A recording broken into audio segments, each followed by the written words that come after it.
Så er vi nået frem til uge 2. Og vi er jo gået yderligere skridt ind i omkring det her med, hvad det er, vi indtager, og har virkelig haft begynderøjne, begyndersind på, hvad det er, vi indtager, og hvad det er, det gør ved os. Jeg har i hvert fald, og jeg øver mig gevaldigt.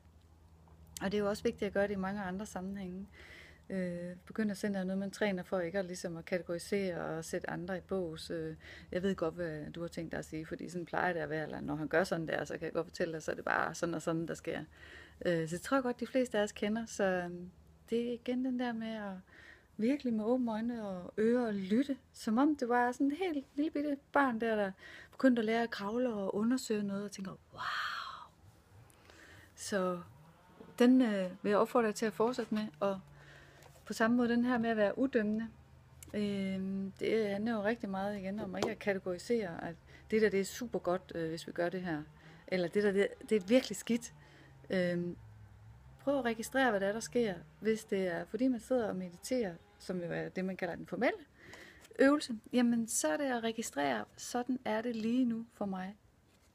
Ikke om det er godt eller skidt, eller det er dårligt, fordi jeg har ondt i ryggen, eller nu er det en rigtig dårlig meditation, fordi at jeg bliver nødt til lige at flytte lidt på mig, eller jeg er heller ikke særlig god til det her, fordi at man skal kunne sidde lige ret op, og nej, det er slet ikke det, vi har gang i. Vi har gang med at bare være lige nu og her.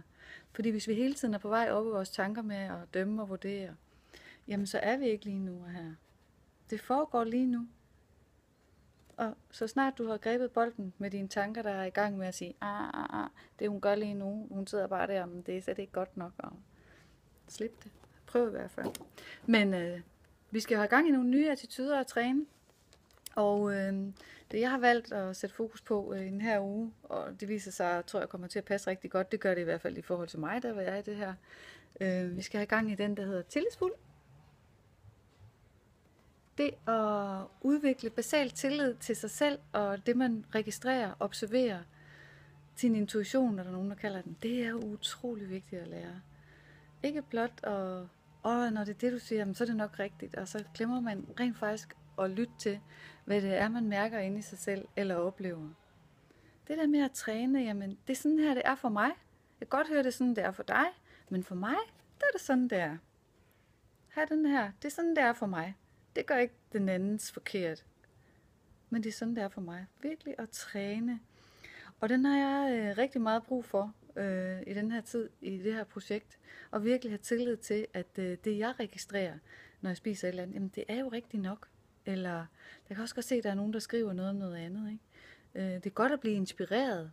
Men det vigtigste, det er at have tillid til, at det, der foregår inde i mig, eller det, der foregår inde i jer, at I har tillid til, at det er rigtigt nok. Det er jer, der mærker det. I skal ikke leve andres liv, og jeg skal heller ikke. Men det, der er rigtigt for dig, er nødvendigvis ikke rigtigt for en anden. Så har jeg taget tålmodighed med. Den er her.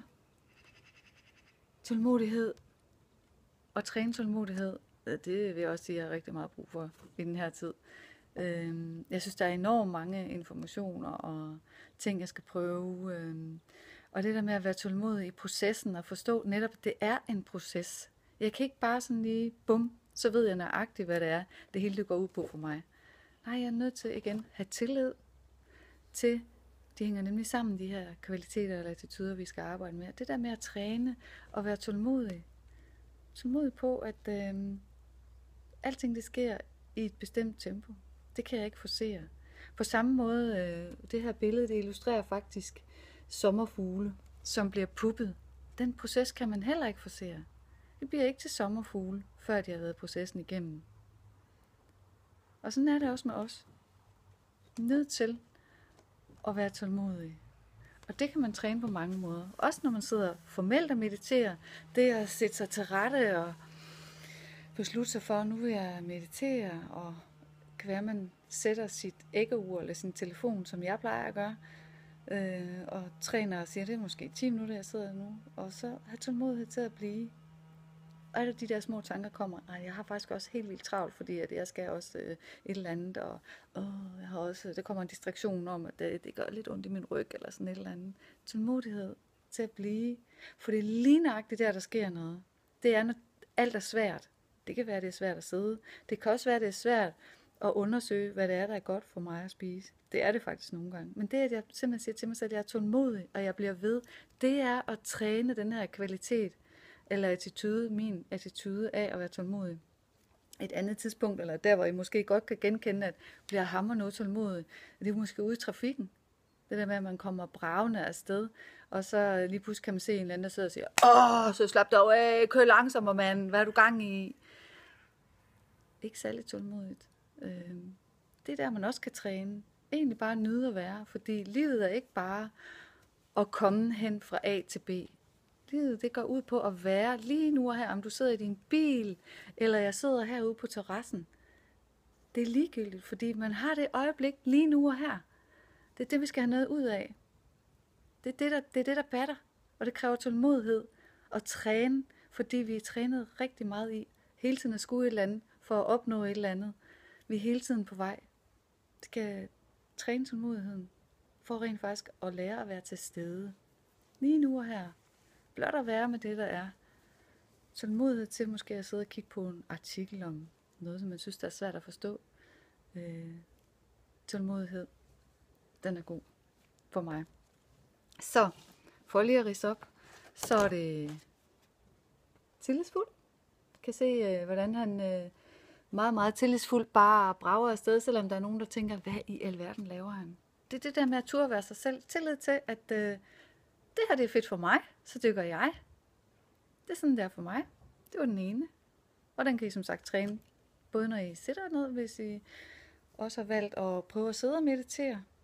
Tillid til, at det I gør, det er rigtigt, og I godt ved, hvordan I gør. Tålmodighed. Husk, at alt er en proces. Det er ikke bare sådan, at det hele det lige er fuldstændig krystalklart hen over natten.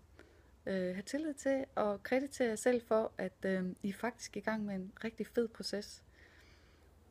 Jeg forsøger at have tillid til at huske at rose mig selv, han har sagt. Det er lige før jeg føler det på den måde, men det der med, at jeg elsker at være mig, det er en kanon fed affirmation. For mig i hvert fald. Og det kan også være dybt provokerende overhovedet at sige det til andre, men også det, at man bare det, jeg har en gruppe, jeg er med i en gruppe, der hedder I Love Being Me, ikke? Så har vi den der jantelov, og den kan I godt være påmåren til, fordi det er nemlig vigtigt at være og lære at elske sig selv.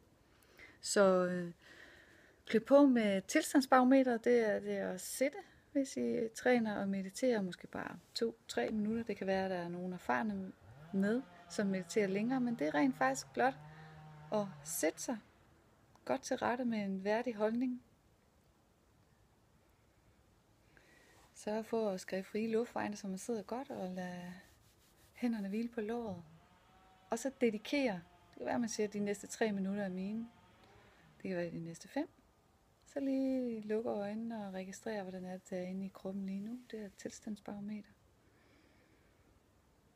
Og så hver gang der er en lille stemme, der er godt på vej, så sige, nå ja, det er rigtigt, de der tanker, de er der.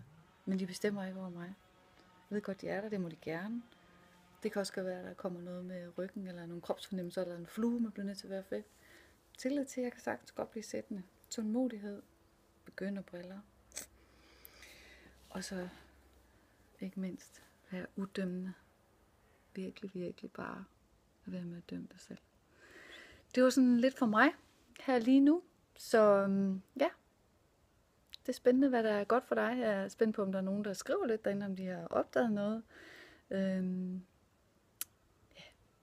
Tak for nu. Her skinner solen. Jeg er simpelthen så taknemmelig. Det er en super fantastisk dag. Og ja, jeg tænker også lidt fremtid. Det var ikke længe, inden jeg skal over og besøge et par af mine rigtig lækre unger i København. Og jeg har hørt, at min far han har det super godt. Altså så godt, som man nu kan have det, efter at være blevet opereret. Så det er det der med at være taknemmelig. Tag lige den med. Husk at være taknemmelig. Få øje på det, der smadrer godt. I stedet for at være fejlfinder, så kommer det til at være meget nemmere at sige, I love being me. Men kæmpe kram herfra til mig. Og Linda, jeg glæder mig bare til at fortsætte og høre noget nyt. Hej hej!